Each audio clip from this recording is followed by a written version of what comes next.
Bem-vindos a este guia técnico sobre o MSI Raider GE76. Somos a Kelatos Informática, especialistas em reparação técnica. Recolhemos o teu equipamento ao domicílio, fazemos diagnóstico gratuito e enviamos orçamento antes de reparar. Sem chamadas, sem deslocações. Estamos localizados na Cal Joaquim Maria Lopes 26, Madrid. Cómodo, transparente e profissional. Link na descrição.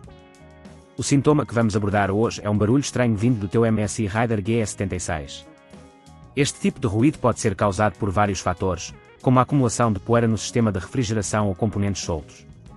Se não resolveres este problema a tempo, podes acabar por danificar ainda mais o equipamento, o que pode levar a reparações mais avultadas.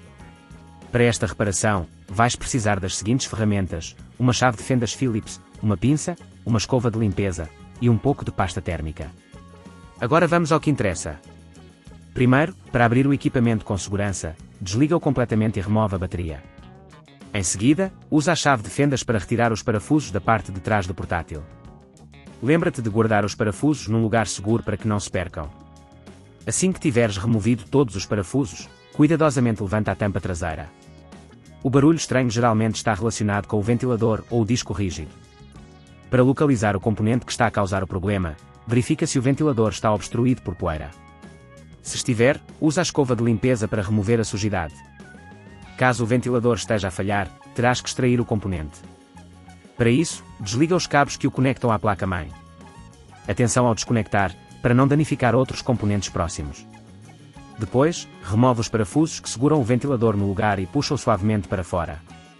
Se precisares substituir o ventilador, coloca o novo no mesmo lugar, apertando os parafusos com cuidado, garantindo que não os apertas em demasia para evitar danos. Se neste ponto achares que é demasiado complexo, lembra-te que na Kelatos recolhemos o equipamento no teu domicílio e devolvemos-te o reparado.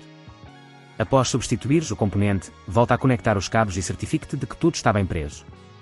Agora, coloca a tampa traseira de volta, fixando-a com os parafusos que removeste anteriormente. Por fim, liga o portátil e verifica se o barulho desapareceu. Para evitar que este problema volte a ocorrer, é importante fazer uma limpeza regular do interior do portátil e garantir que o sistema de refrigeração está sempre a funcionar corretamente. Se não queres arriscar danificar o teu equipamento, na Kelatos recolhemos, reparamos e devolvemos ao teu domicílio em todo o Portugal continental. Link na descrição.